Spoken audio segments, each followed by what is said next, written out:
Este podcast é apresentado pelo Tecnoblog.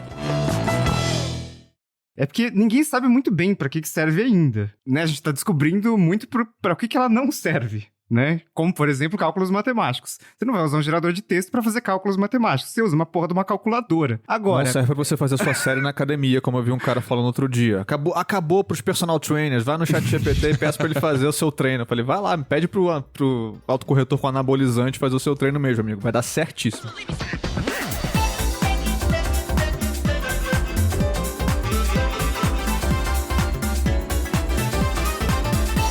Olá, ouvinte, seja bem-vindo. Está começando mais um episódio do Tecnocast. Eu sou o Thiago Movilon. Eu sou o Paulo Riga. Eu sou a Ana Marques. E eu sou Josué de Oliveira. Ferramentas de LLM como o ChatGPT democratizam o acesso ao conhecimento. Só que ao mesmo tempo elas geram resultados genéricos e com pouca variação. Mas o que acontece quando todo mundo começar a utilizar essas tecnologias em seus trabalhos e na vida acadêmica? No episódio de hoje a gente bate um papo sobre como vai ser esse futuro. Será que as produções vão ficar todas iguais? Como isso impacta a nossa visão de mundo? Mas antes, não esquece de dar 5 estrelinhas pro Tecnocast no Spotify ou Apple Podcasts e segue a gente lá no seu aplicativo de podcasts preferido. Agora sim, bora pro papo.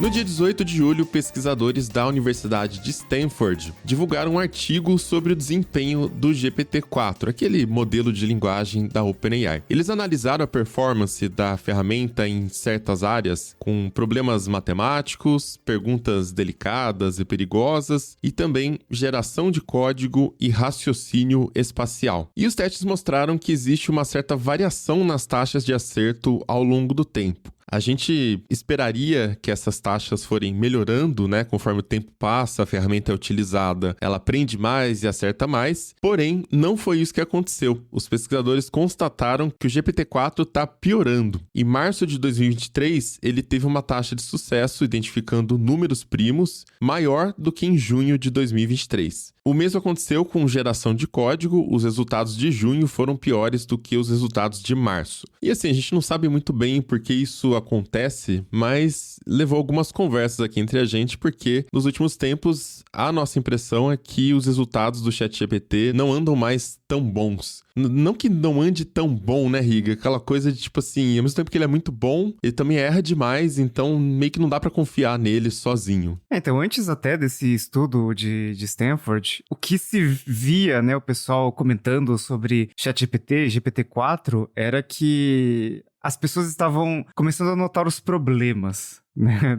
do ChatGPT, porque ele impressionou bastante, até na época do 3.5, e no 4 foi aquela coisa, nossa, realmente, agora ele sabe quem eu sou, né? E aí, com o tempo também, com o passar das semanas, as pessoas foram usando o GPT-4 e tal, elas acabaram percebendo algumas coisas, assim, problemas de repetições, texto genérico, textos não muito criativos, o que dá pra entender por quê, fora as questões de erros e alucinações que... né, há muito tempo se fala desses LLMs, né? Então, eu acho que muita gente tem repensado o uso do ChatGPT, né? Então, para que ele serve exatamente? Serve para textos mais protocolares? Acho que sim. Para coisas que exigem um pouco mais de capacidades humanas, talvez não tanto. Mas, enfim, o que a gente deve discutir também ao longo... né, do episódio é sobre a questão de... ele facilita muito o acesso à informação, né? Então, desde que você saiba pedir, ele vai te responder.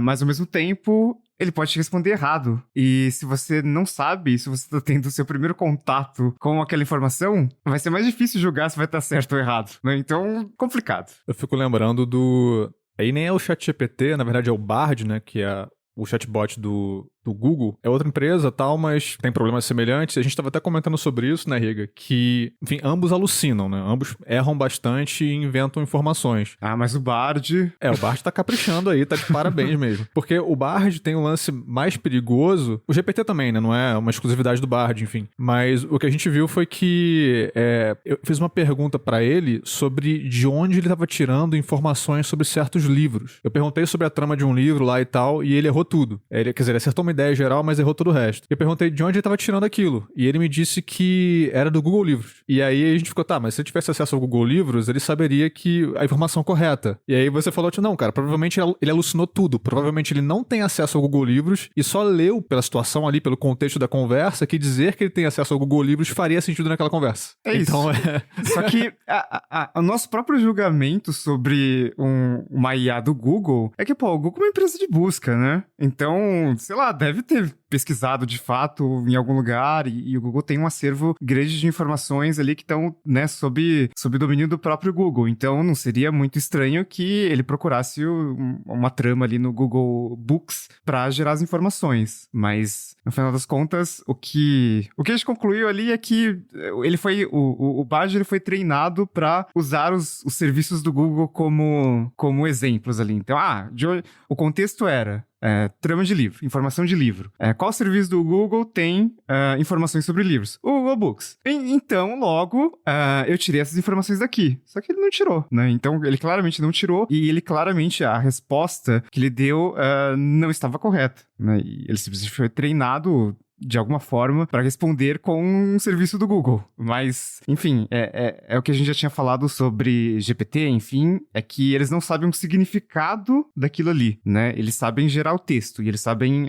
as ligações entre as palavras, mas o significado de cada palavra ou ideia ele não sabe. E aí é dessa forma que a gente acaba percebendo essa limitação, né, de um gerador de texto. Bom, acho que a questão toda é que ele afirma de forma muito categórica, né? Então, se você tá usando pela primeira vez o ChatGPT ou mesmo o Bard, você lê e você fica, caramba, ele me respondeu de forma muito rápida, muito assertiva e tá lá, parece que está tudo muito certo, né? A estrutura das frases é bem direta, ele usa todos os termos técnicos que provavelmente vão estar relacionados àquele tema. Então, você já começa a ficar, caramba, né? Uma pessoa mais leiga vai olhar aquilo ali e vai claramente acreditar cegamente no que tá vendo. Até que ela encontre um erro. E aí você começa a desconfiar, mas isso aqui tá errado. E aí é complicado, porque da mesma forma que ele tá entregando ali um conteúdo super certo, corretamente escrito, né? Parece um próprio corretor ortográfico mesmo, né? Ele tá entregando tudo da maneira mais certa e correta possível, mas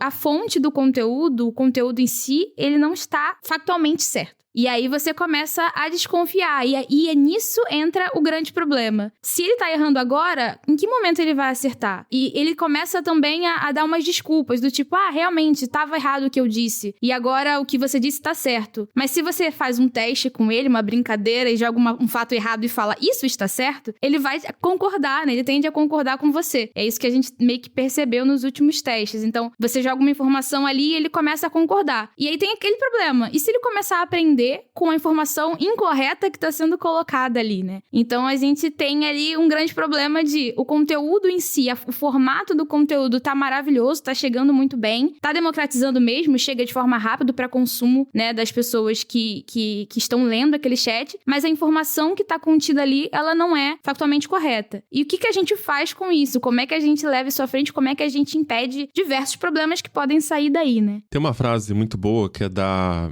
uma cientista da computação chamada Ye-Jin Choi, não sei se é assim que fala o nome dela, né? Mas tem um TED Talk dela onde ela fala sobre LLMs e aí ela fala... O título do TED Talk em português é Por que a IA é incrivelmente inteligente e chocantemente estúpida. Neste TED Talk, ela dá um exemplo de um teste que ela fez que foi falar assim, a Ponte de São Francisco tem parafusos, pregos, concreto, cabos de aço, não sei do que lá. A ponte é composta por aquelas coisas. E aí ela pergunta assim, se eu passar de carro na ponte, o pneu do carro vai furar? E aí o chat responde que sim, o pneu do carro vai furar, né? Então isso é um bom exemplo pra gente do que a gente tá falando quando a gente diz que o ChatGPT ou qualquer um desses LLMs hoje são apenas autocorretores com anabolizantes, saca? Ele simplesmente identifica padrões, as palavras que são vizinhas da palavra que tá digitada ali e através desses padrões ele vai construindo os textos. Ele não sabe o que ele tá falando. Não sei nem se ele consegue prever se tá certo, se tá errado, tipo, matematicamente qual é a probabilidade. Por exemplo, assim, se eu digitei X, a próxima palavra até aí tem a probabilidade, né? 98% de chance de ser Y,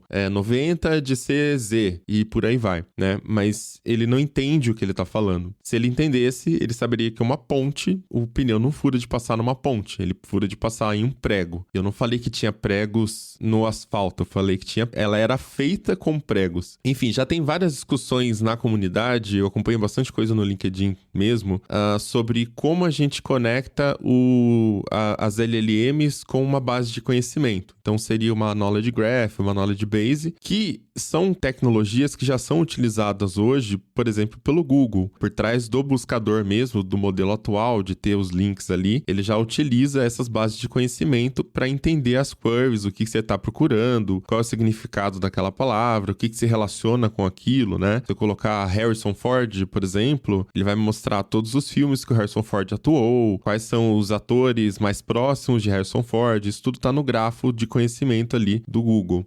Então, se fosse possível conectar essa tecnologia a uma LLM, é o que eu imagino que vai acontecer em breve, aí sim, talvez a gente tenha um modelo que ele não só sabe escrever perfeitamente, como a Ana disse, mas ele começa a ter alguma noção do que ele tá falando. Não que ele entenda de fato, porque ainda assim vai ser um computador simulando que entende uma coisa. Ele não entende, né? É um computador. Mas ele começa a ter um contexto para fazer certas afirmações. Ele passa a ter acesso a um grafo de conhecimento de fato, né? Então, é basicamente isso, só que em português. Então, se você perguntar esse exemplo dos filmes do Harrison Ford pro GPT-4 ou pro Bard, provavelmente ele vai acertar. Mas ele vai acertar porque nomes de filmes que o Harrison Ford fez foram relacionados ao Harrison Ford em inúmeros textos, e isso é treinado com um grupo de dados muito grande. Então, tirando as limitações que a gente já conhece, então, por exemplo, no GPT-4 até o final de 2021, que ele foi treinado e tal, talvez ele não tenha dados de filmes mais recentes, provavelmente ele vai acertar. Só que ele só vai acertar por um acidente. É tipo, ele não sabe o que é um filme do Harrison. É um chute, né?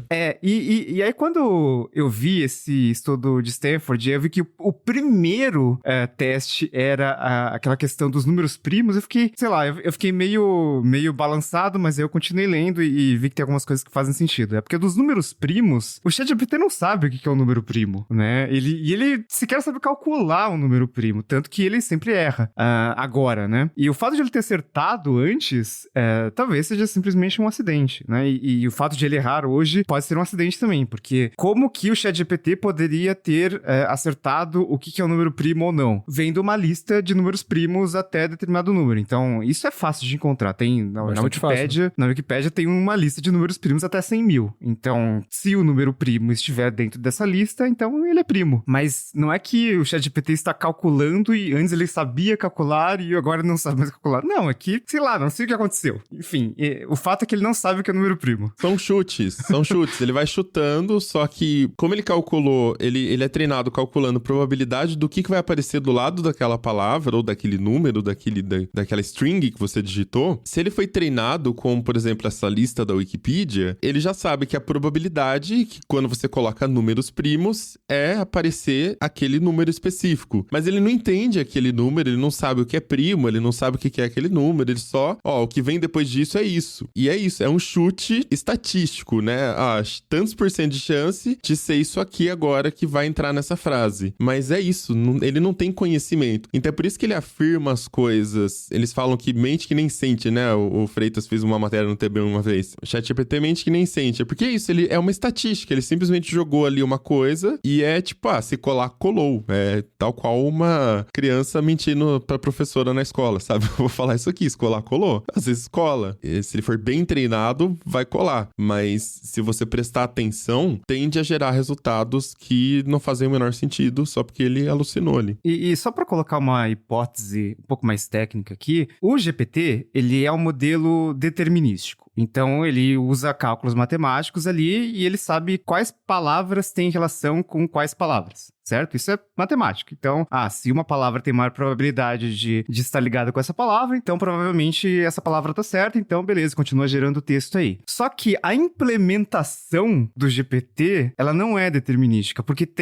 de propósito, tem uma aleatoriedade ali. E a gente não sabe com quais parâmetros o GPT-4 do ChatGPT está rodando. Porque se você for no playground da OpenAI, você consegue setar vários parâmetros ali, inclusive o da temperatura, né, do modelo, que determina justamente quanto mais próximo de zero a temperatura, mais determinístico fica. Então, mais exato, entre muitas aspas, ele vai ser. Mais engessado, né? E quanto maior a temperatura, mais criativo, entre muitas aspas, ele vai tentar ser. E pode ser que esses valores variem. Então, isso pode explicar por que o GPT-4 antes sabia, entre muitas aspas, e agora ele não sabe mais o que é o número primo. Porque talvez os parâmetros tenham mudado, alguma coisa assim. E a própria base de conhecimento dele, né? Porque ele vai aprendendo com os inputs que ele vai recebendo também, né, de forma simultânea. Então, se ele tá usando o que ele aprendeu com o 3.5, o 3.5 foi quando muita gente passou a usar e muitos dados começaram a entrar ali. Então, em termos de probabilidade, né, se tem muito mais dado entrando, muito mais conhecimento entrando, tem muita coisa boa entrando, mas também tem muita coisa errada. E aí, ele, né, começa a ter mais dificuldade de encontrar qual é a coisa certa na hora de chutar. Então, no fim das contas, dizer que o ChatGPT tá ficando mais burro é só dizer que ele tá ficando pior em matemática, aparentemente. Ele tá fazendo cálculos... Ou ele, sei lá, tá ficando mais humano, né? E humanos são burros, então logo... Tá se contaminando com a gente tá usando o bichinho e tá acontecendo isso. Igual aquele chatbot da Microsoft que virou nazista em 24 horas, porque era muito influenciado pelo ambiente externo ali.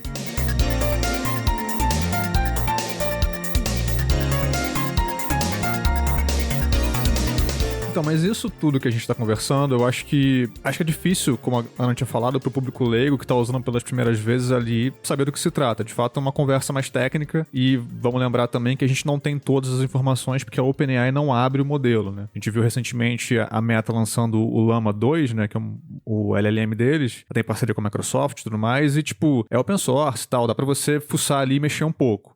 Com a OpenAI a gente não tem isso, então a gente não tem como saber todas as informações. Mas de toda forma, sei lá, eu não sei se falta um trabalho melhor de comunicação para a OpenAI, para o Google, para a Meta daqui para frente, enfim, para essas empresas que oferecem essas ferramentas, para deixar claro para as pessoas o que elas são, para que elas servem, né, cara? Porque do contrário fica parecendo um pouco essa coisa da mágica, assim. Eu pedi uma coisa e ele fez um texto de 4 parágrafos gramaticalmente perfeito. Portanto, isso deve ser verdade e, portanto, isso deve ser bom. Então, acho que é aí que mora um dos principais problemas que a gente vai ter, ou talvez já esteja tendo, com o conteúdo gerado por ChatGPT e por outros chatbots que existem, né? É um conteúdo que é muito parecido, muito pasteurizado, tá cheio de erros. Talvez seja aquilo que a gente poderia chamar de um conteúdo de baixa qualidade. E aí, Mobilon, queria até te perguntar isso, cara, sobre como esses conteúdos são avaliados quando, por exemplo, eles estão colocados em sites. Como é que o Google olha pra isso? A gente sabe que o Google faz isso o tempo todo, é o trabalho do algoritmo ali. Com essa proliferação de conteúdo gerado por IA, como é que o Google consegue passar a definir o que é bom e o que é confiável? Então, o Google ele fala que não tem nada contra conteúdo gerado por IA. O que eles avaliam é a utilidade daquele conteúdo, se ele está sendo útil ou não para o usuário. E fica meio, né, o que é ser útil o conteúdo para o usuário. Mas quando a gente começa a usar bastante a ferramenta, a gente vai entendendo a diferença. Então, primeiro, tem essa questão de cuspir informações que estão incorretas, né, imprecisas, e segundo, de colocar um conteúdo que ele costuma ser bastante genérico, e por mais que você altere o prompt dentro de um tópico, quando você está falando, ele tende a trazer sempre as mesmas questões de uma forma genérica, bastante prolixa também. Eu percebi isso, que às vezes ele cospe um bloco gigantesco de texto e você poderia resumir isso em um parágrafo, porque o resto é só repetição de formas diferentes, né? Então, acho que assim, é impressionante quando a gente passa o olho, porque a gente é humano, mas se você bota uma máquina ali, é muito fácil pegar, saca? Os padrões ali ainda são muito fáceis da gente pegar. Não significa que não dê para você fazer um trecho de um texto, um parágrafo, uma definição de uma coisa específica, tal, e colocar isso numa página junto com outras coisas, isso vai ranquear bem. Não é isso, mas É aí que eles falam, avaliar a utilidade daquilo. Se você for colocar um prompt para ele fazer textos inteiros para você, o resultado vai ser esse. Vão sair textos genéricos, repetitivos, e isso é fácil do algoritmo pegar. Mas se você usar para trechos, me ajuda a escrever essa frase, eu não tô conseguindo explicar isso direito e tal, pode ser que saiam resultados interessantes, tipo ideias de título, ideias de como é que eu continuo, qual assunto que eu posso entrar, né? Mas tem que ter a avaliação humana ali. Isso traz um outro problema também, que é, se você usa o ChatGPT para começar o seu trabalho, para fazer uma pesquisa, alguma coisa, você já está partindo de um viés que pode estar incorreto. Essas informações que ele cospe de forma incorreta e com toda a certeza do mundo, eventualmente elas vão passar. Às vezes pode ser uma coisa pequena em uma frase, às vezes pode ser uma coisa mais central ali do tópico que você está desenvolvendo, mas elas vão passar. Então, mesmo os seres humanos mais experientes e com um olhar mais atento, eles vão deixar passar essa informação. Então, isso até a gente já teve discussões internas aqui, né, sobre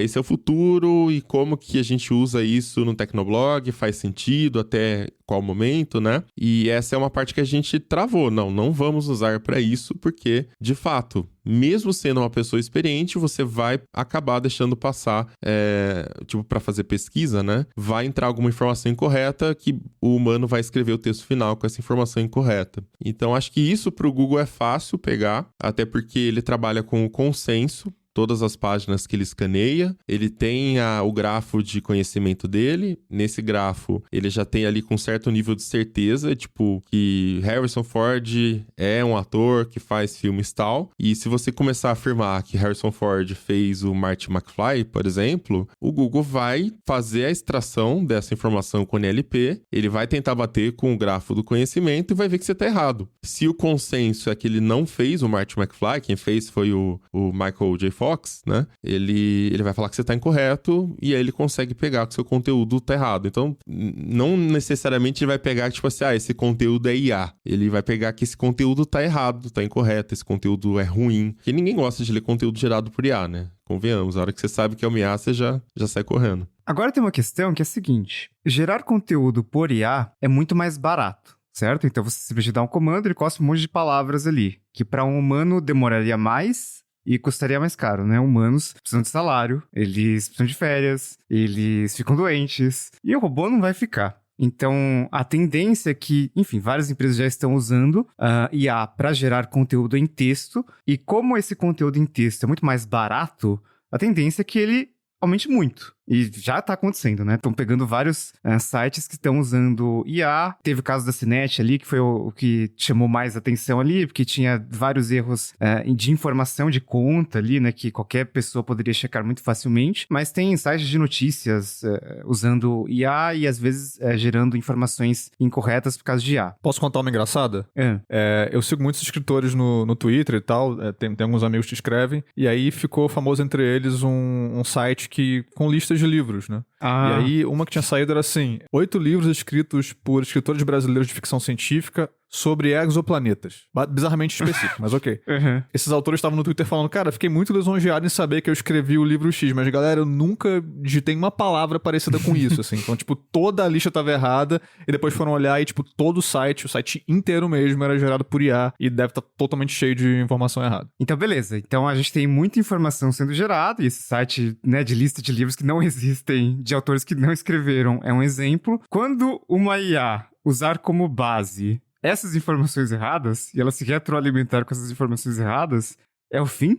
Então, em qual situação ela vai ser retroalimentada com informações erradas? Essa foi uma questão que eu até trouxe para o Josué antes da nossa conversa aqui. Em qual situação e quais empresas vão fazer isso? Olha, a gente não sabe exatamente com quais dados o GPT-4, por exemplo, foi treinado. Mas existe uma grande probabilidade de que dados protegidos por direitos autorais ou dados que você encontra facilmente na internet, que estão acessíveis publicamente, tenham sido usados. Então, se ele não sabe o significado das coisas, como que ele vai distinguir o que é um dado gerado por uma IA ou não? E aí, se você treina com novos dados, vamos supor que GPT-5 começou o treinamento hoje. Então, vamos usar uma nova base de dados ali. Vai ter um monte de dado de IA. Tá, o exemplo que eu usei com o Josué foi o caso do Google, né? Como eu tava falando agora há pouco, tem todos esses algoritmos que já tentam filtrar conteúdos gerados por inteligência artificial da SERP. Né, da página de resultados ali da busca. Então, já tem uma camada gigantesca de algoritmos que filtra a qualidade do conteúdo, diretamente do conteúdo específico, aquela página específica. Tem também uma outra série de algoritmos para determinar quais fontes são, de fato, mais confiáveis. E então, assim, até chegar o que ele pode usar, o que ele vai usar para treinar o Bard, a ferramenta dele, ele já passou por esses vários filtros. Ele tem a knowledge graph dele, ele tem o grafo de conhecimento, a base de conhecimento, ele tem tudo. Isso também ajuda ele a já saber quais são os consensos. Então, se tem uma informação que é puramente errada, ele bate rapidamente com a base de conhecimento. Não, isso aqui simplesmente está errado e não tem por que reinventar a roda só porque é outro algoritmo que está lendo a informação. Não, a gente já tem uma confiança grande em todos esses outros algoritmos que a gente tem para filtrar informação de qualidade. E comete erros, é verdade, mas é o melhor que se fez até aqui, né? De filtro de dados em massa. Então, enfim, eu não sei. Aí eu vi a afirmação do Sam Altman, ali da CEO da OpenAI, falando sobre os limites de acesso a dados que as empresas enfrentam, porque é uma quantidade muito grande de informações, tal, que eles usam para treinar, que estaria chegando em um ponto que a saída seria usar dados sintéticos para treinar os modelos. E é isso que eu fiquei curioso também, tipo, mas aí o que seria exatamente um dado sintético, né? Eles mesmos gerariam a informação para daí treinar a IA por esse modelo de reforço e tal, né? Só que imagino que tem um ser humano também verificando ali, isso aqui tá certo, isso aqui tá errado, que é a forma que são treinados esses modelos, né? Eles têm algumas etapas, uma das etapas é o ser humano ali dando esse input.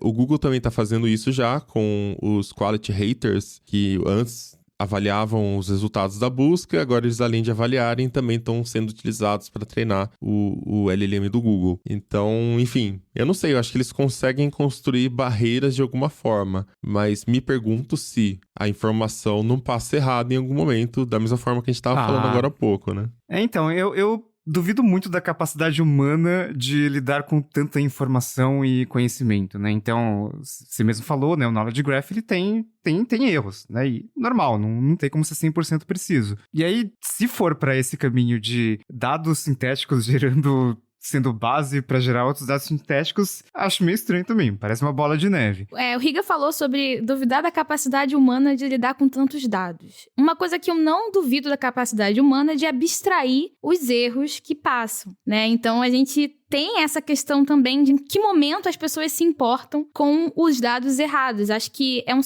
sintoma grande do nosso mercado, né, de produção de conteúdo, que já tem muita coisa errada sendo colocada, né, no Google, enfim, nas redes e tudo mais, que são coisas não factuais, que são coisas, né, feitas no Google para ranquear, enfim, conteúdos de LinkedIn, que às vezes estão perambulando por aí muito pelo engajamento e pouco pelo que tá escrito ali de verdade ou não. Então, assim, eu acho que isso também é um agravante, né, porque a partir do momento que pessoas que já estão rodando esses sites que têm conteúdo de qualidade duvidosa, elas têm uma ferramenta para escalar esse tipo de conteúdo e escrever de uma forma melhor, e elas já não estavam se portando com a qualidade, o teor, né, de verdade daquele conteúdo. Então tem essa questão que parece agravar as coisas. A gente tá aqui discutindo sobre, caramba, mas será que vai dar para acreditar nessas coisas, né, no conteúdo que tá sendo veiculado nessas ferramentas e tudo mais, mas a gente também lida já, mesmo sem essas ferramentas, com muito conteúdo errado, né? Conteúdo que não tem fato ali, na verdade. Uhum. Então, é muito complicado. A gente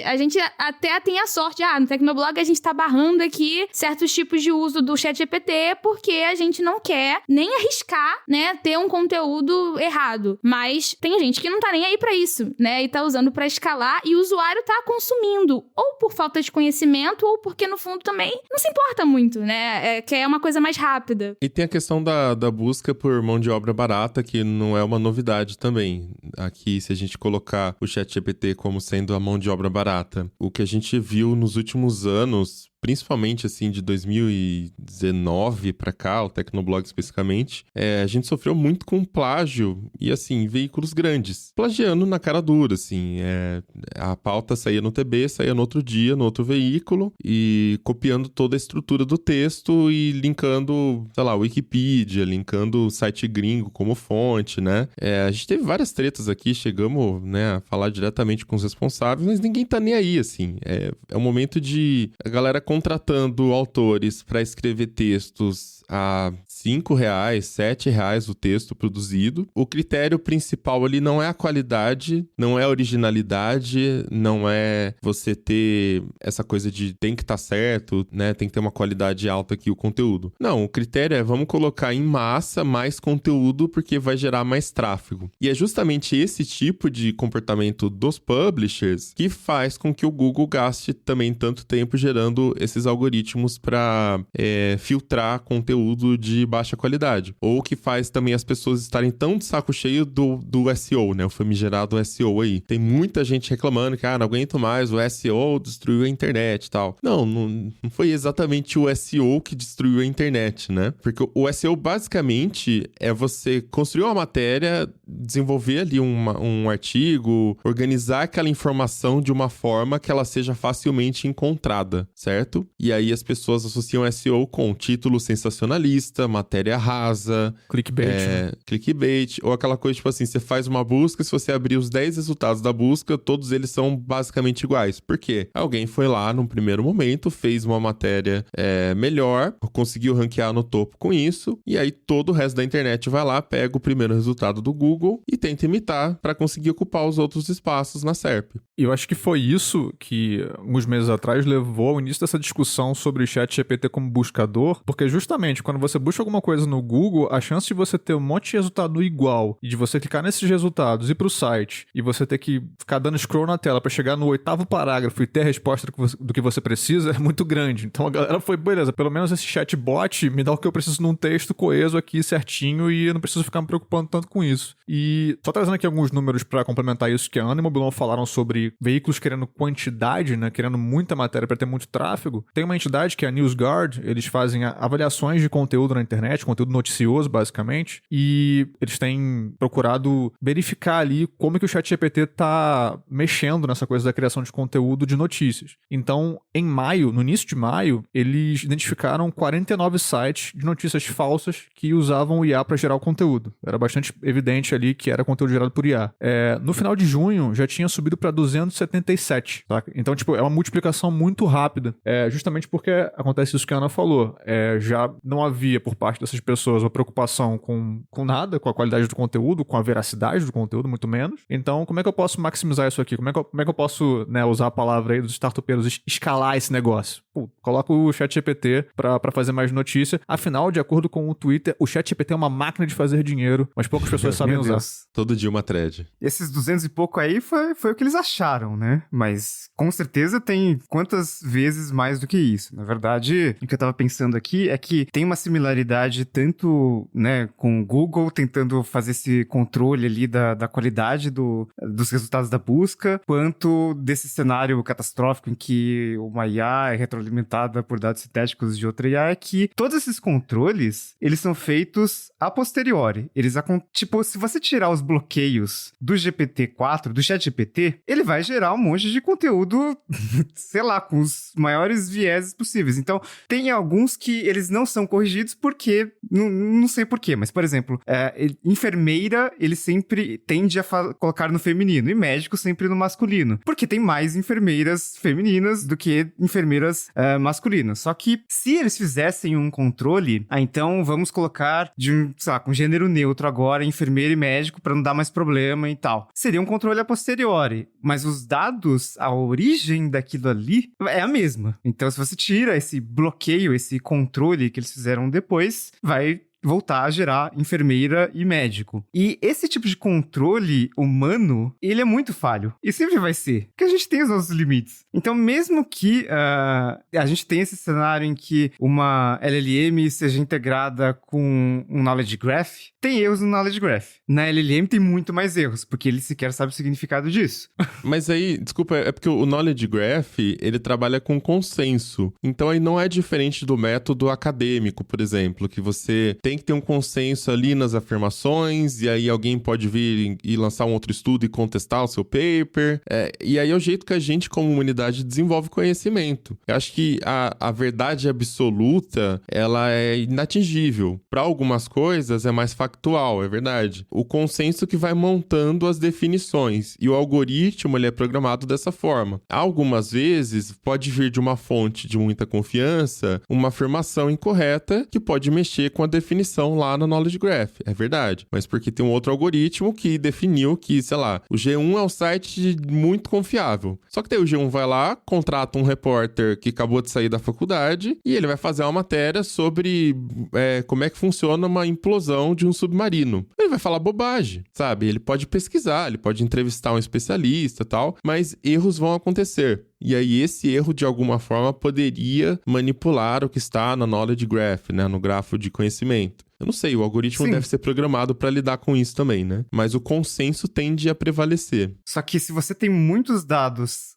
sendo gerados, porque são muito mais baratos de serem gerados, e que não estão dentro do consenso, mas pelo volume deles acabam gerando um consenso, acabam manipulando o Knowledge Graph, aí acabou. É exatamente acabou. isso. É isso, acabou. E o problema não é o modelo, a tecnologia está sendo usada, né? Somos nós, é o consenso. Quem faz o consenso somos nós. É que tem os pesos também. Eu entendo o seu ponto, né? Porque daí vira uma coisa em massa, de repente o consenso é outra coisa. Mas tem os pesos também. Você tem os pesos das fontes mais confiáveis. Então, por isso que eu falei, o maior risco é se veículos especialistas naquele tópico começarem a adotar ferramentas para gerar conteúdo em massa e aí darem informações erradas. E aí, através desses veículos que são colocados num patamar mais alto de confiança, né? Não é simplesmente o consenso da maioria. É tipo, beleza, mas o consenso também dos especialistas, né? Se eu entrar no Twitter há 2 anos, tinha um monte de gente falando que ivermectina era boa pra Covid, saca? E aí, é bom pra Covid por causa disso? Não, peraí. O que as autoridades de saúde mais especializadas, reconhecidas ao longo de décadas, o que elas falam sobre isso, né? Os laboratórios, sei lá do que. E aí, não, peraí então, né, gente? É uma loucura aí generalizada, não é bem isso não que tá acontecendo, né? Eu acho que é mais ou menos, o algoritmo tenta imitar essa ideia de autoridade, né? Quem é o especialista, versus também a maioria, o que tá falando ali, tem pesos diferentes. Eu acho que tem áreas que são mais fáceis da gente reconhecer uma autoridade, igual o Mob falou agora, né? Citou a área da saúde e, enfim, vão ter estudos, vão ter pesquisas acadêmicas e eu acho que também tem outras áreas que vão sofrer bastante com essa questão, porque na última década a gente viu a ascensão de influencers, né? Influenciadores, que eles têm mais... as pessoas dão mais autoridade pra eles, né? Conferem maior autoridade pra essas pessoas, acreditam nelas, mas não necessariamente elas são especialistas, né? Elas são autoridade, mas nem sempre elas são especialistas. Então, a gente tem esse problema. Elas, acho que não são autoridades, então são populares, não autoridade. Mas a gente pode garantir que o algoritmo não vai entender que elas são autoridade? Porque, por exemplo, quando você pesquisa alguma coisa e ranqueia na frente um site que é muito mais popular, porque, enfim, tá ranqueando ali porque ele é popular, todo mundo acessa. Isso também é um dos fatores de ranqueamento. Então, ela tá ali na frente e ela tem ali uma certa, né, um certo peso. E aí, muitas vezes, um cara que nem é conhecido, mas é um especialista, uma pessoa que estudou aquilo, não aparece. Imagino que as mesmas coisas podem acontecer, tendem a acontecer com os modelos de linguagem, com o banco de dados que ele vai estudar e tudo mais. Nem sempre o especialista tá ali no foco, né? É encontrado. É porque, no final das contas, eu não acredito muito na capacidade do Google de jogar e colocar os pesos corretos ali. Porque quando eu abro o Google Notícias, eu duvido muito da capacidade do Google de realmente julgar Exato. a autoridade de alguma coisa. De me dizer o que é uma Sim, notícia. Exatamente. Tipo, eu sei qual que é o objetivo do Google, por quais fatores o Google seguia para determinar ali, né, o que é uma autoridade, o que é um site confiável e tal. Mas aí quando a gente vai na prática, tipo, não tá funcionando. Tem um monte de coisa ruim. E ele faz isso há anos, sabe? Ó, eu não tô aqui pra defender o Google, tá? Eu só... É só que... A gente sempre tem essas discussões internas. O Mobilon geralmente é Defende o que... o Google. Mentira. Pode ser, mas... Eu não defendo o Google, eu tô defendendo entender... A honra do algoritmo. Entender corretamente o que são as coisas que a gente tá discutindo, né? Então o lance da popularidade não tem muito a ver com essa questão, porque a gente tá falando de knowledge-based trust, é uma outra coisa, né? Então inclusive isso serve justamente para extrair as informações e saber separar o joio do trigo. O que é popular porque é popular, um TMZ, um site de fofoca da vida, e o que realmente pequenas pessoas que são pouco conhecidas, mas que conseguiram provar sua autoridade. E aí aquele lance dos pequenos, né? Então tem algoritmos para isso. Agora, Google News também é uma bosta, né? Por isso que eu não tô aqui pra defender, é uma bosta. Tanto o Google News quanto o Google Discover, e vem decaindo ao longo do tempo. Mas, de novo, vamos olhar como funciona. E são coisas diferentes.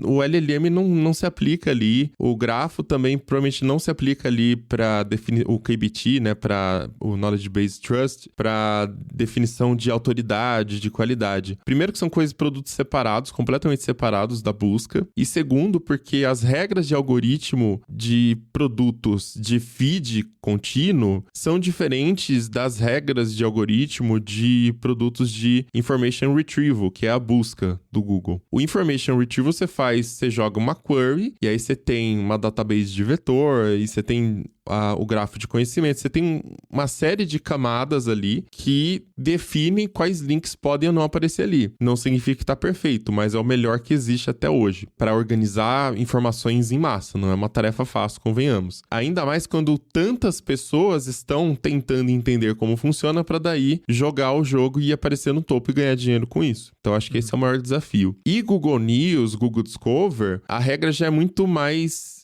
sobre quem postou primeiro e também sobre interações. Então, CTR, geralmente, né? Qual que tem o click-through rate maior, onde as pessoas clicaram mais, que teve a taxa de clique mais alta com relação a visualizações. Então, assim, tem formas de melhorar? Tem. Se o Google está dando atenção ou não para isso, a atenção que precisa, eu acredito que não está dando atenção. Acho que esse é o problema. Não é que ele não tem capacidade, não é que ele não tem tecnologia, que daria para plugar a tecnologia dele ali para fazer um filtro decente. Eu acho que simplesmente eles não estão colocando recursos nessas áreas, porque, dane-se, é um produto separado, é um time separado, e eles não estão interessados em resolver, entendeu? Então, meu ponto não é defender o Google, meu ponto é entender o que está acontecendo por trás de cada coisa. E, enfim, a questão do LLM e gerar os textos é uma coisa mais de longo prazo, exige muito processamento, então tá mais próximo das tecnologias que a gente vê no buscador, certo? Ele fica processando ali e tal, inclusive tá para sair um grande update do Google, que eles chamam de Core Update, é diferente o jogo. A outra ferramenta, você publicou, já tem que entrar na hora ali no feed, então não dá tempo deles passarem por todas essas camadas de indexação, processamento, ranqueamento, análise de qualidade, análise de reputação, não tem como, saca? Enfim, então por isso que eu acho que dá pra ser melhor, tá bem ruim na verdade, mas... É porque, ok, então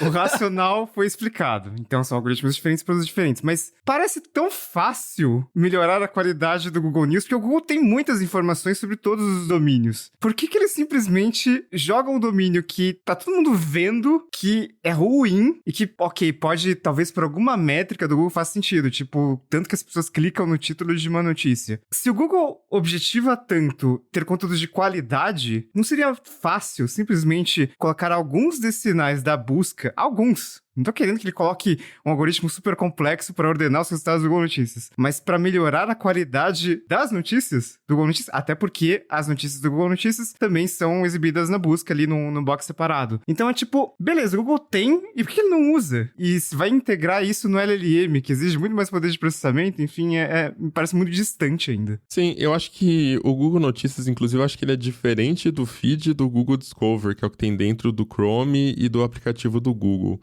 no Discover é onde eu vejo que tá, assim, ridiculamente péssimo. O Google Notícias, quando eu abro, ele não tá tão bom, mas tá bem melhor, saca? E aí, o que eles têm feito ali com o Google Notícias é muita parceria com grandes veículos. Então, ele, de certa forma, ele não resolveu algoritmicamente, mas resolveu até fazendo parcerias e tem feito cada vez mais parcerias com veículos de notícia, né?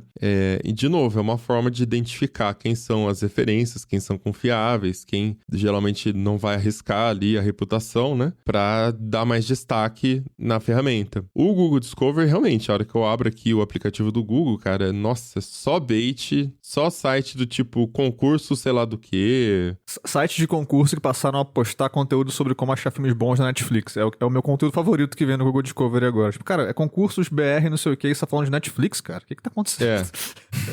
Eu fico com medo, porque, ok, então vamos supor que o Google esteja colocando esses sites no Discover ou no News porque as pessoas clicam mais. Então é uma questão de preferência do usuário que influencia no produto ali, né? O Bing Chat tem ali os estilos de conversa, né? Então tem mais balanceado ali, que é o padrão, e aí tem o mais criativo e o mais preciso, né? O mais preciso seria o modelo mais determinístico, né? O modelo mais exato e mais criativo, ele, tipo, gera textos que talvez estejam mais incorretos, mas ele vai usar umas palavras que ele normalmente não usaria no modelo super determinístico. Se uma empresa, muitas empresas estão testando esse tipo de tecnologia e chega-se a um consenso de que as pessoas gostam de textos mais criativos. Então, né, tipo, vai para esse modelo um pouco mais criativo que vai tender a gerar informações incorretas. Então, a forma como os usuários usam uma tecnologia influencia nas decisões de produto, né?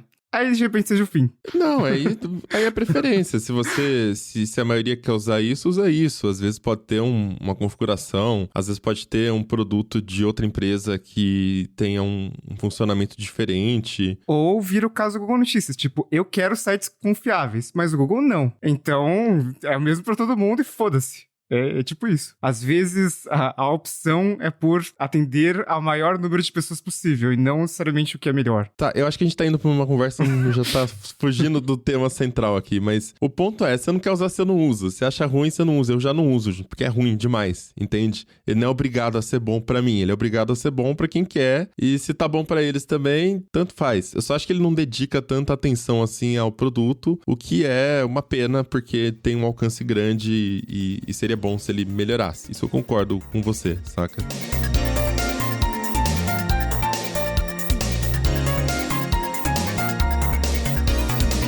Mas acho que a questão central que a gente pensa é, beleza, qual que vai ser o futuro dos conteúdos e dos trabalhos, já que vamos assumir que a gente tenha uma conexão com o Knowledge Graph, o LLM no futuro, e aí os conteúdos sejam mais corretos, não tenham tantos erros e tal, mas o que vai acontecer com os trabalhos? Não dos empregos, mas os resultados dos trabalhos, né? Quando todo mundo tiver acesso e todo mundo estiver aplicando essas ferramentas no dia a dia. Porque até aqui o que a gente concluiu é, melhora de uma forma geral, porque ela democratiza o acesso ao conhecimento. São anos e anos e anos e anos e anos de informação consolidados dentro de uma ferramenta que você pode dar um prompt e ela gera para você, mesmo sem você ter lido N documentos. Então, de certa forma, ela democratiza esse acesso. Mas, ao mesmo tempo, ela meio que pasteuriza tudo. Fica todo mundo com um resultado muito parecido, muito igual. E aí, qual que seria o impacto disso, sei lá, acadêmico ou até dentro das empresas? Acho que aumenta as disparidades, né? A um longo prazo, sim, né? Porque se você usa uma tecnologia que agora está baseado em outra tecnologia que é feita com base em consenso, né? Então, ela tende a reforçar mais os consensos. Se você tem mais informações que são baseadas no consenso, fica mais difícil de você mudar esse consenso, basicamente. Mas, ao mesmo tempo, pensando no comportamento humano sem uso de uma tecnologia de IA, a gente já não tem essa tendência de ir para os consensos? Por exemplo, se no meu grupinho todo mundo começa a gostar de pintar o cabelo de verde, eu não vou pintar meu cabelo também? É porque a gente vai pros consensos de uma forma muito mais limitada. É tipo o grupo dos terraplanistas. Eles acreditam que a Terra é plana e beleza, e eles têm muita certeza daquilo e tal. Pessoas ao redor do mundo todo acreditam que a Terra é plana. Né? Pessoas em todo o globo. Aí, sei lá, vai aumentando o consenso de forma que isso vira em consenso, enfim. Eu sou bem pessimista quanto a longo prazo uma IA reforçando vieses de forma que eles acabem virando algo maior, assim. Que não fique restrito a uma bolha, né? Tipo, É um risco. Que não fique restrito a uma bolha de terraplanistas ali. Porque acho que tem uma dificuldade para criar um consenso a nível cada vez maior, porque você vai atingir um limite operacional, né? Como que você coordena para que mais pessoas entrem naquele consenso? Ah, mas os bots... Tô brincando. A gente coordena os bots pra fazerem o consenso. É isso aí, não duvide dos bots. Não, ok, mas o poder de influência dos bots não seria o mesmo, sabe? Enfim, eu acho que assim, eu tô falando assim do offline até, mas quando a gente vai pro online, a gente já viu consensos atingindo espaços e entre aspas, contaminando mais pessoas por conta do alcance. Será que a IA pode trazer esse problema de, tipo assim, ainda maior o alcance, ainda maior o consenso que vai ser determinada informação ou enfim, característica? Vai depender do uso. Eu acho que o grande problema é quando as pessoas começam a usar a IA como bola de cristal. E muita gente vê a IA como bola de cristal. Eu vou perguntar qualquer coisa e o conhecimento do mundo está aqui. Eu vou ver o que vai acontecer, eu vou saber o que está acontecendo não sei aonde, e é isso e acabou, sabe? É a verdade passando ali na telinha da bola de cristal. Acho que esse é o problema. Não sei, eu acho, assim como o Riga, eu fico muito preocupada com o que pode acontecer, mas eu também prevejo que vai ter que existir, né, algum tipo de capacitação para se usar, se isso tomar, né, proporções muito grandes, se virar um novo buscador do Google, né, vai ter que ter uma capacitação. Os usuários, a maioria dos usuários não está pronta para isso, na minha opinião. Quem capacita o capacitador? Aí realmente, se a gente começar a puxar isso, a gente vai... Não sai daqui. Tem uma frase que a Ana acabou de falar, né? Tipo, as pessoas veem a inteligência artificial como uma bola de cristal, né? Inteligência artificial é uma coisa muito grande. Tipo, um LLM, um gerador de texto, é uma parte pequena até da inteligência artificial. Então, é a mesma coisa que, sei lá, eu usar um recurso de um software para fazer uma coisa para o qual ele não foi treinado, que é o que a gente tá vendo os problemas do ChatGPT da vida, né? Tipo, mas é tecnologia. Tecnologia nunca erra. Não, mas tipo, você tem que usar a ferramenta certa para as coisas certas. Então, existe uma responsabilidade das empresas, que deveria ter, né? Minimamente de explicar para que serve. É porque ninguém sabe muito bem para que serve ainda, né? A gente tá descobrindo muito para o que ela não serve, né? Como, por exemplo, cálculos matemáticos. Você não vai usar um gerador de texto pra fazer cálculos matemáticos. Você usa uma porra de uma calculadora. Agora... Não serve pra você fazer a sua série na academia, como eu vi um cara falando outro dia. Acabou pros personal trainers. Vai no ChatGPT e peça pra ele fazer o seu treino. Eu falei, vai lá, pede pro autocorretor com anabolizante fazer o seu treino mesmo, amigo. Vai dar certíssimo. Só que no final das contas, o ChatGPT foi um serviço que teve uma adoção muito rápida, né? Com mais de 100 milhões de usuários assim, num estalo de dedos. E, no final das contas, a OpenAI, apesar desse nome super bonito, é uma empresa que quer lucrar e ela tem parceria com a Microsoft, que também é uma empresa trilionária. Então, quanto mais usuários, melhor, na verdade. Então, não se tem o interesse da própria empresa em querer limitar usos da sua ferramenta, né? Quando eu penso nessa questão de futuro, de consenso, como vão ficar os trabalhos, as interações, os costumes, aquela coisa, né, de a gente tem uma cultura muito baseado, às vezes, na cultura americana, por conta do cinema. Acho que é um pouco de tudo isso. Enfim, com um exemplo pessoal, né? Quando eu penso como que seria o futuro, os trabalhos, as coisas todas, eu lembro de um colega meu que as interações com ele não costumam ser as mais interessantes pra mim,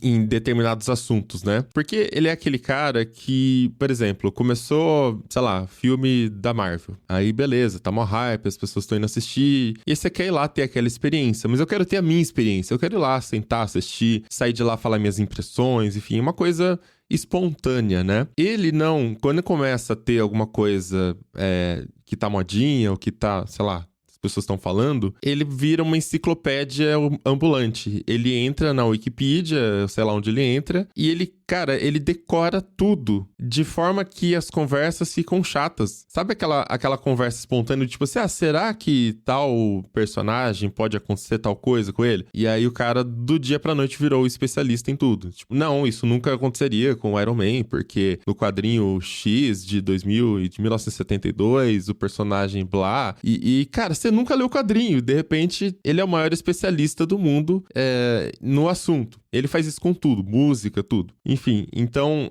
Eu acho que tem muita gente que já faz isso hoje com o Google e acho que no momento que a gente tiver essas ferramentas de fácil acesso e funcionando até melhor, eu sinto que pode acontecer isso, a gente perder um pouco dessa coisa espontânea, dessa coisa de ter uma conversa onde, tipo, tudo bem, tá errado. O importante é a gente ver o lado humano e a gente ter essa conexão, enfim, se divertir com isso e virar essa coisa extremamente pasteurizada, né? Essa coisa uniforme e aonde quer que você olhe, todo mundo tá meio falando as mesmas coisas, assim. Eu vejo o contrário, eu vejo a IA reforçando tudo isso, tudo de ruim, porque vai ficar mais fácil você ter acesso a essas informações enciclopédicas. Então, imagina o Twitter, só que no mundo todo. Nossa, não, para.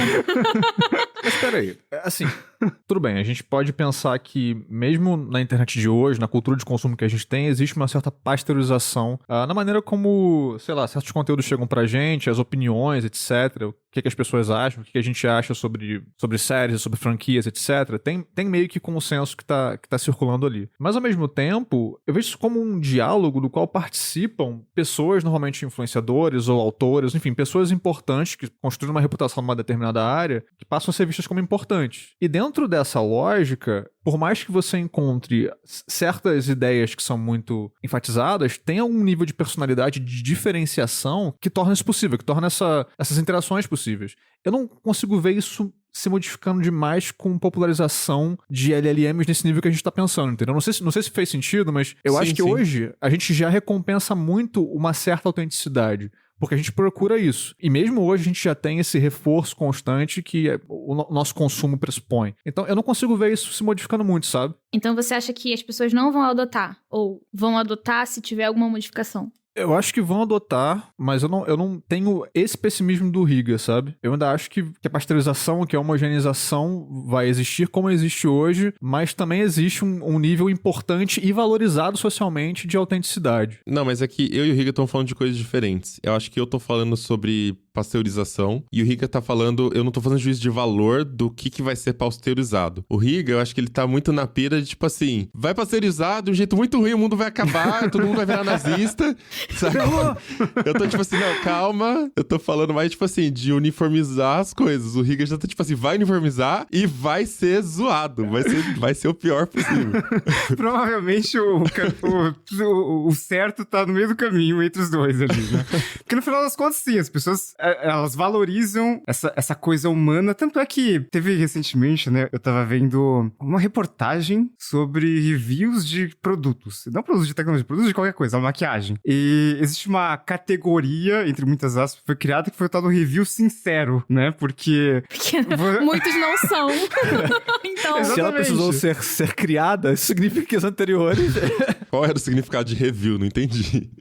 Exatamente, né? Porque existe tanto conteúdo que, na verdade, era uma propaganda ou uma divulgação de informações sobre produto que era rotulada como review, que precisou criar uma nova categoria chamada review sincero pra dizer que você vai criticar o produto, né? Que aquele vídeo vai ter críticas a um produto. Então, sim, as pessoas valorizam, no final das contas, essa autenticidade, com certeza. Mas... Mesmo que ela não seja, de fato, autêntica e seja só uma coisa aprendida. Exatamente. Mas o acesso vai ser muito mais facilitado a essa forma que pasteuriza, né? Eu vou até relatar uma experiência aqui, espero que não tenha ninguém da minha faculdade ouvindo esse Tecnocast. Vamos torcer. Meu curso é dividido em trimestres, né? Então, nesse último trimestre, comecei a utilizar o ChatGPT como parte do processo ali dos trabalhos. São vários trabalhos e tem até a prova final. Só que o que eu fazia? Eu fazia o meu trabalho da minha cabeça e tal, e depois eu inseria no ChatGPT o prompt pra meio que bater. Tipo tipo assim, se o que eu fiz tá certo. Então era meio que uma forma de ele é o meu professor me corrigindo antes de eu entregar o trabalho, saca? Justamente porque eu não queria me contaminar jogando lá antes de jogar no meu trabalho. E o que eu vi foi justamente isso, assim, essa coisa de, por exemplo, um trabalho que a gente faz que ele tem pelo menos 5 páginas, são 5 questões, né? Então pelo menos 5 páginas, uma por questão. E a gente tem que ler ali um estudo de caso de Harvard e tal. São geralmente 30 páginas ali o PDF e responder essas 5 perguntas bem detalhadamente. Então eu subi o PDF no ChatGPT ali com o plugin e jogava as perguntas como prompts para ele me trazer respostas. Ele geralmente sempre trazia os mesmos exemplos. Então, tipo, essa empresa aqui, cite alguns casos onde ela melhorou a gestão dos canais de distribuição dela, focando na experiência do usuário. Cite quando ela fez isso, focando nas necessidades do negócio. E aí o que eu vi é que ele sempre trazia os mesmos exemplos, só mudava a ótica, né? Então, quando ela começou a vender joias, ela estava preocupada com o usuário que estava interessado nesse tipo de produto. Beleza. Quando ela começou a vender joias, ela percebeu que ela ia ter que fazer uma infraestrutura diferente, porque é um produto mais caro. Então, assim, ele sempre trazia os mesmos exemplos. Eu falei assim, cara, mesmo que eu falasse assim, dane-se, eu vou usar só ele para fazer o trabalho, não daria, porque ele ia gerar sempre as mesmas respostas dentro daquele contexto, saca? E por mais que eu tentasse alterar o prompt, ele continuava trazendo para mim os mesmos exemplos. Então aí eu já percebi que, tipo, realmente, quem tá usando isso aqui às cegas vai se dar mal de alguma forma, né? Mas para outros usos, eu achei bastante impressionante, assim. Então a prova eu faço online, então são 10 perguntas de múltipla escolha e 2 discursivas. Você tem que escrever ali, metade da prova são essas 2 perguntas, a outra metade são as 10 perguntas. E, cara, essa eu fiquei impressionado, porque daí eu, primeiro, óbvio, selecionava a minha resposta, depois eu copiava na tela, assim, sem formatação nenhuma, de baixo pra cima, os 4 itens e a questão inteira, e colava no ChatGPT, e ele conseguia identificar que eram 4 itens, e ele dava a resposta dele, a resposta correta é a resposta tal. Eu fiquei impressionado, assim. Algumas vezes ele dava a resposta diferente da minha, e aí eu tive esse momento que a Ana até contou, né, de ficar questionando, mas por que você acha que tal coisa é isso? E aí, eventualmente, ele dava uma resposta que era a mesma que eu tinha colocado na prova. E aí você ficava na dúvida, peraí, será que eu tava certo o tempo todo? Ou será que ele tava certo e eu manipulei ele, agora ele que tá certo, né? Sim, Você nunca vai saber. Essa é a questão, a gente nunca vai saber. Aí a gente tem que ir no Google pesquisar. Aí se o Google adotar um chat também, a gente não vai saber se o chat do Google tá certo.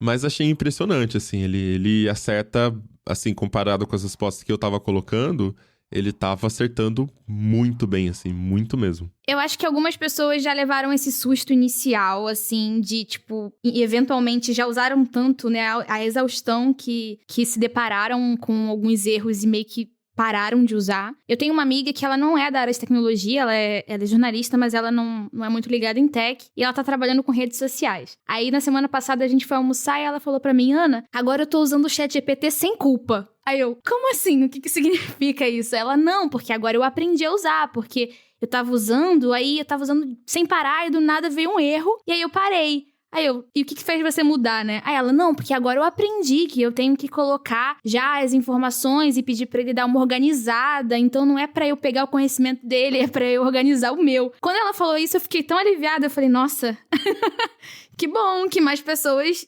entendam isso, né? Porque eu acho que, no final, é isso que é necessário. É uma ferramenta que ajuda. Por enquanto, é isso que a gente tem. É uma ferramenta que ajuda bastante a organizar. Ajuda... Às vezes, você tem uma frase embolada, você quer que ela fique de forma mais correta, assim, mais objetiva. Você coloca lá e ele vai dar certinho. Então, tem várias aplicações que já dá pra usar de boas o ChatGPT. Com cautela, com bom senso, né? Essas coisas a gente não pode esquecer. Não aceite sugestões de investimento, não peça pra ele fazer a sua série na academia. Pare de seguir esses perfis que dizem que o ChatGPT é uma máquina de fazer dinheiro, por favor. Pior que no Twitter, mesmo não seguindo, todo dia aparece um 5 Não faz diferença, né? Nossa. Vocês estão reclamando do algoritmo do Google Discover? Vão reclamar do algoritmo do Twitter? E do Threads também. Tá horroroso, Nossa, pelo amor de timeline. Deus. Porque o algoritmo do Twitter, no final, não me afeta. O algoritmo do Discover me afeta, porque não tá direcionando o tráfego pra mim. Então, Afeta o nosso bolso. Sim. por isso eu fico puto só com o Google. Mas o Twitter simplesmente já desisti há algum tempo, né? Então... Então é isso, vamos chegando ao final de mais um episódio do Tecnocast. E aí conta pra gente, você já tá usando ferramentas de LLM no seu trabalho? Seu chefe já tá usando ferramentas de LLM pra interagir com você ali no chat do trabalho? E conta também como é que vai ser na sua área, se você já sabe como é que vai ser aplicado aí esse tipo de tecnologia dentro da sua profissão. Conta lá na comunidade.tecnoblog.net ou comenta com a gente no Twitter, é só marcar o @Tecnocast. Inclusive, a gente tá pensando em voltar com a caixa postal. Estamos pensando não, a caixa postal vai voltar, Opa. tá? E... Então já manda pra gente suas mensagens aí pra gente reestrear a caixa postal nos próximos episódios. Se quiser continuar o papo com a gente nas redes sociais, em todas eu sou @Mobilon. @PauloRiga. @a_namarques. E @Josué de Olive com V mudo no final. Este Tecnocast vai ficando por aqui, voltamos com outros semana que vem. Até lá! Tchau. Valeu! Tchau, pessoal.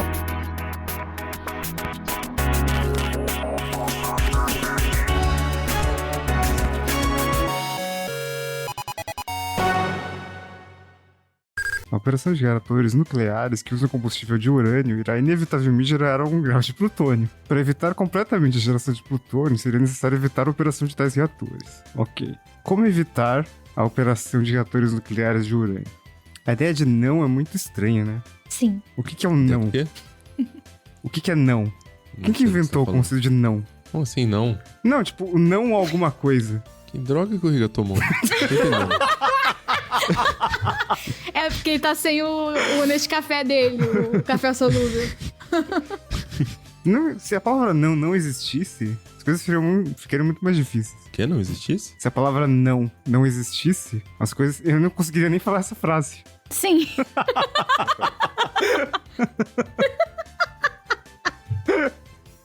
Meu Deus. Gente. Tinha urânio no café, é isso? Plutônio. Plutônio? O que tá acontecendo? Porque eu tava pensando em Bobíssimo. formas de burlar os controles do ChatGPT. E uma das formas é usando o não, né? Porque ele não sabe o conceito de não. E ele acaba respondendo o não. Mas quando você faz a pergunta de um jeito, ele não responde. Se faz usando não, ele responde. É, tipo, o que uma pessoa deve fazer para evitar a geração de plutônio? Aí ele responde tudo que... Ah, entendi. Quais são os produtos proibidos para gerar plutônio? Todas as definições de não são definições únicas. Tipo, não é um advérbio para negar verbos. Tá, mas tá usando não. Então, tipo, você não pode definir uma palavra com ela mesma. Não sei nem como isso foi permitido no dicionário. E este Tecnocast foi produzido pelo José de Oliveira, foi editado e sonorizado por Ariel Libório e a arte da capa é do Vitor Pada.